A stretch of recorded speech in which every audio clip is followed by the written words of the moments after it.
Bien, alumnos, este video tiene el objetivo de explicar el desarrollo de la guía de varianza y desviación estándar de datos agrupados.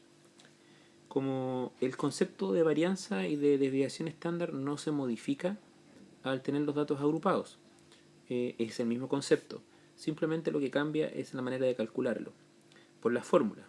Y hay dos variaciones principales. Recordemos que la varianza se expresa de esta manera, ¿no es cierto?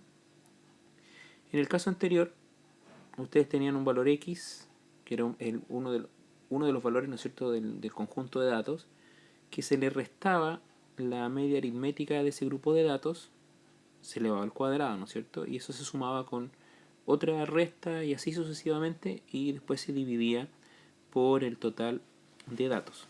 Esa era la varianza de datos no agrupados. Pero para el caso de la varianza de datos agrupados, la principal diferencia es que el dato individual se reemplaza por la marca de clase del intervalo y que ustedes en la guía lo tienen como marca de clase 1, es decir, la marca de clase del primer intervalo. Y la otra diferencia es que a este paréntesis, que está elevado al cuadrado, ustedes tienen que multiplicarlo por la frecuencia de ese intervalo, que en este caso sería la frecuencia 1.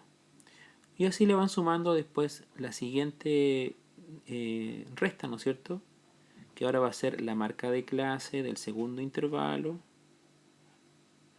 menos el promedio elevado al cuadrado y multiplicado por la frecuencia, pero ahora la frecuencia del segundo intervalo. Y así con todos los intervalos, ¿no es cierto?, hasta llegar al final. Esa es la principal diferencia con respecto a la varianza de datos no agrupados. Ahora, vuelvo a explicar por qué yo reemplazo el dato individual por la marca de clase. Recuerden que cuando usted tiene un intervalo, por ejemplo, si usted tiene un rango X, ¿no es cierto?, que va desde 0 hasta 50, y usted tiene aquí una marca de clase que es 25 sería, ¿no es cierto?, que es el promedio de ese intervalo. Ese dato 25 representa a este intervalo, es decir, por ejemplo, que ese intervalo tenga una frecuencia de 10, ¿no es cierto? Es decir, hay 10 individuos que tienen esas características entre 0 y 50. Entonces, supongamos que si yo tuviera que hacer la varianza de estas 10 personas como datos no agrupados, tendría que restarle a cada uno de ellos el promedio.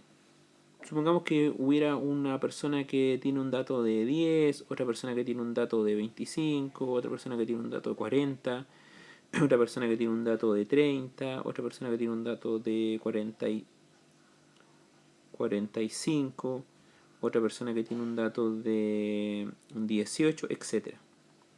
Entonces usted tendría que restar 10 menos la media al cuadrado, más 25 menos la media al cuadrado, etc. En cambio ahora, este número 25 que está acá representa a todos estos que están entre 0 y 50. Y entonces yo, en vez de hacer la resta de cada uno, hago una sola resta, que es 25 menos la media al cuadrado, y lo multiplico por la frecuencia, que en este caso es 10. Y entonces le sumo el siguiente intervalo. Ese, digamos, es el sentido de reemplazar el dato individual por la marca de clase, porque la marca de clase que está aquí, que en este caso es el 25, representa todos los datos que están dentro de ese intervalo. Bien, entonces al realizar la guía, ¿no es cierto?, hay un cuadro ahí con algunas cantidades de cheques en la guía, y explico brevemente, ¿no es cierto?, que voy a hacerlo aquí en la segunda página. El primer intervalo ustedes tienen 0 a 200 y la frecuencia es 12.